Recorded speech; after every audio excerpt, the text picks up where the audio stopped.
నమస్కారం. రామ్స్ జర్నీ అనే యూట్యూబ్ ఛానల్కి స్వాగతం. నా పేరు రామ్. సో ఈ వీడియోలో మనం పహల్గామ్ గురించి తెలుసుకుందాం. ఏంది పరిస్థితి అనేది. సో నిన్న మొన్న 2-3 డేస్ నుంచి పహల్గామ్లో ఏం జరుగుతుందో అందరికీ తెలుసు. సో 26 మంది అమాయకులైన ఇండియన్ టూరిస్టులని వాళ్ళ మతం చూసి వాళ్ళ ప్యాంట్ ఇప్పి కానీ అందరి ముంగట వాళ్ళ రిలేటివ్స్ ముందర ప్యాంట్ ఇప్పి హిందువా కదా నిర్ధారించుకుని మరి 26 మందిని ఫోటోలు పెట్టుకున్నారు.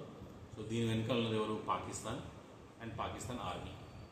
సో వీళ్ళ ఫండెడ్ ఆర్గనైజేషన్స్ కశ్మీర్లో ఉన్న యూత్ని ఫండ్ చేసి వాళ్ళతో ఇది చేపించింది. సో దీనికి అగెయినెస్ట్గా ఇండియన్ గవర్నమెంట్ చాలా సీరియస్ ఇష్యూ తీసుకొని 20 మంది ఎవరు చంపారు వాళ్ళని ట్రాక్ డౌన్ చేసి ఒక 10 మంది టెర్రరిస్టులు ట్రాక్ డౌన్ చేసి వాళ్ళ ఇల్లులను ధ్వంసం చేయడం జరిగింది. వాళ్ళ కఠినమైన శిక్ష కూడా విధించారు. సో అండ్ ఇంకా తీసుకునే చర్యలు ఏంటంటే ఈ ఇండస్ వాటర్ ట్రీటీ ఒకటి, మనం ఏదైతే 80% షేర్ ఈ 6 నదుల నుంచి వచ్చేవి 80% షేర్ పాకిస్తాన్కి ఇస్తున్నామో అది ఇమీడియట్గా ఆపేయడం జరిగింది. 20% మనం ఇప్పుడు తీసుకున్నాం. సో ఇప్పుడు 100% మనమే వాడుకొని దీనివలన కాశ్మీర్ అగ్రికల్చర్, పాకిస్తాన్ అగ్రికల్చర్ కానీ పాకిస్తాన్ ఎకనామీని దెబ్బతీయడం జరిగింది. అదొకటి. అండ్ మన డిప్లొమాట్స్ మనం తెచ్చుకున్నాం, వాళ్ళ డిప్లొమాట్స్ పంపించడం జరిగింది. వీసాస్ కూడా ఇమీడియట్గా అన్ని క్యాన్సిల్ చేశారు. సో డిఫరెంట్ ఏరియాస్ నుంచి, ఇండియా వైడ్గా డిఫరెంట్ స్టేట్స్ నుంచి పాకిస్తాన్ అందరూ మెల్లమెల్ల అందరూ పంపిస్తున్నాము. That's a big thing. And మనం మొన్న మాట్లాడుతున్నట్టు షార్ట్లో ఒక 4 ఫ్రెండ్స్ కంపల్సరీ ఉండాలని మాట్లాడుతున్నాము. సో ఈరోజు 51 కంట్రీస్ మనకు సపోర్ట్గా ఉన్నాయి. అండ్ పాకిస్తాన్కి ఒక్క ఫ్రెండ్ కూడా లేరు. ఉన్నోళ్ళ ఫ్రెండ్ ఎవరంటే లైక్ చైనా అండ్ అటు వచ్చి టర్కీ. వీళ్ళ వల్ల ఏమీ జరిగేది ఏం లేదు. మనం తలుచుకుంటే ఈరోజు 10 నిమిషాల్లో మనం పాకిస్తాన్ని మట్టు పెట్టవచ్చు. కానీ అట్లాంటి మనం చేయం. జనరల్ ఇండియా మనం ఏదైనా వసుదైక కుటుంబం అంటే లైక్ వరల్డ్ అంతా మనం ఒక ఫ్యామిలీలాగా భావిస్తాము. మనం అలాంటి చర్యలు ఎప్పుడూ చేయము. సో పాకిస్తాన్ ఏదైనా ఇప్పుడు ఈరోజు కూడా వాళ్ళ చేత కాదు మనల్ని కొట్టడం, బట్ కవ్వింపు చర్యలు చేస్తారు. లైక్ ఎల్ఓసి పైన ఫైరింగ్, ఇది అన్ప్రొవోక్డ్ ఫైరింగ్ చేస్తారు వాళ్ళు మన పైన. మనం కూడా రిటైల్డ్ ఫైరింగ్ చేస్తున్నాం, కానీ అది అవసరం లేదు వాళ్ళకి చేత కాదు. 2 నిమిషాలు కదా మనం వాళ్ళు వేసేయాలంటే. కానీ అండ్ ఇంకోటి ఏంటంటే పాకిస్తాన్ ఆర్మీ వాళ్ళు ఒక లెటర్ ఇష్యూ చేశారు వాళ్ళ మిలిటరీ వాళ్ళకి. ఏమని అంటే ఎవరికి కూడా లీవ్స్ లేవు. అండ్ చాలామంది ఏమైందంటే పాకిస్తాన్ వాళ్ళు రిజైన్ చేసి పారిపోతున్నారు ఆర్మీ వాళ్ళు.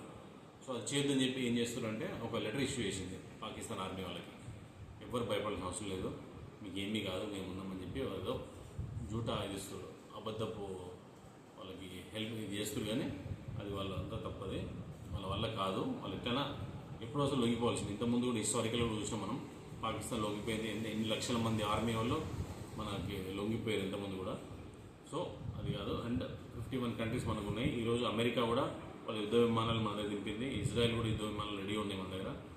So we are all prepared. But only ఏంటంటే మనం ఫస్ట్ ఎప్పుడు స్ట్రైక్ చేయము, మనం ఎవరికి స్ట్రైక్ చేయము. అందుకే మనం ఏం చేస్తామంటే రాజనీతి వాడి ఈరోజు మనం ఏం చేస్తున్నామంటే అక్కడ బలోచిస్తాన్ ఏదైతే ఇండిపెండెన్స్ కావాలంటుందో పాకిస్తాన్ నుంచి, ఆ బలోచిస్తాన్ లిబరేషన్ ఆర్మీ ఉంది. అది వాళ్ళు టెర్రరిస్ట్ ఉంటారు, కానీ వాళ్ళ ఆర్మీ వాళ్ళు ఫ్రీడమ్ కోసం కొట్లాడుతున్నారు. వాళ్ళకి మన సపోర్ట్ ఇప్పటికీ ఉంటుంది. సో మనం చేయాల్సింది ఏంటంటే వాళ్ళకి ఫండ్ చేయండి, ఎంత పైసలు ఇచ్చి పూజ చేసి వాళ్ళని పాకిస్తాన్ కొట్టించాలి. సో నిన్న కూడా ఒక ఇష్యూ అయింది. బలోచిస్తాన్ లిబరేషన్ ఆర్మీ వాళ్ళు పాకిస్తాన్ బలోచిస్తాన్లో ఎక్కడైతే వాళ్ళకి ఎక్కువ ఉంటాయి మినరల్స్ వాళ్ళకి, సో అది తీసే ఒక టీం ఉంటుంది, వాళ్ళకి హెల్ప్ చేసే ఆర్మీ, పాకిస్తాన్ ఆర్మీ వీళ్ళందరినీ బాంబు పెట్టి లేపేసారు నిన్నే. సో చాలా క్యాజువాలిటీస్ అయినాయి, చాలామంది చనిపోయారు. సో బలోచిస్తాన్ దొరికినప్పుడల్లా వాళ్ళు పాకిస్తాన్ వాళ్ళు డైలీ వాళ్ళు చెప్తూనే ఉంటారు. అదొకటి. ఆఫ్ఘనిస్తాన్ కూడా అక్కడ రెడీ ఉంది. మనం చిట్టికేస్తే చాలు, మనం పోవాల్సిన అవసరం లేదు. వాళ్ళు ఇంటర్నల్గా వాళ్ళే భూస్థాపితం అవుతారు. ఎందుకంటే వాళ్ళ నియత్ ఏదైతుందో అది కరెక్ట్ కాదు. They are not fair. మనమంత ఫేర్నెస్ వాళ్ళు ఉండరు. అర్థమైందా? సో ఇది కరెంట్ సిచ్యువేషన్. మన Indian defence minister Rajnath Singh garu కూడా ఈరోజు ప్రైమ్ మినిస్టర్ని కలిసి ఏం ఇష్యూస్ ఉన్నాయో, మన ప్రిపేర్నెస్ ఏంది, మన ఆర్మీ ప్రిపేర్నెస్ ఏంది మొత్తం బ్రీఫ్ చేశారు వాళ్ళు. సో చూద్దాం, ఈ 4-5 డేస్లో something is big going to happen. ఏదైనా జరగవచ్చు. మనం వార్లకు పోకున్నా కానీ పాకిస్తాన్ ఏదో రకంగా కొట్టే ప్రయత్నం చేస్తాం మనం. సో దీన్ని మీ అభిప్రాయం చెప్పండి. సో ఈ రామ్స్ జర్నీ ఏంటంటే శ్రీరాముడి జర్నీ ఎక్కడ స్టార్ట్ అయింది? ఉత్తరప్రదేశ్ స్టార్ట్ అయ్యి లంక పోయి మళ్ళీ ఉత్తరప్రదేశ్ ఎట్లా పోయిందో, అది మైండ్లో పెట్టుకొని ఈ యూట్యూబ్ ఛానల్ పెట్టడం జరిగింది. నేను 1000 సబ్స్క్రైబర్స్ అయిన తర్వాత రాముడు ఎలా జర్నీ చేసిండో ఆ జర్నీ అంతా నేను కూడా చేస్తాను. మీ సపోర్ట్ నాకు కావాలి. సో ఈ వీడియోని లైక్ చేయండి, షేర్ చేయండి అండ్ నా యూట్యూబ్ ఛానల్ సబ్స్క్రైబ్ చేయండి. జై హింద్, జై శ్రీరామ్.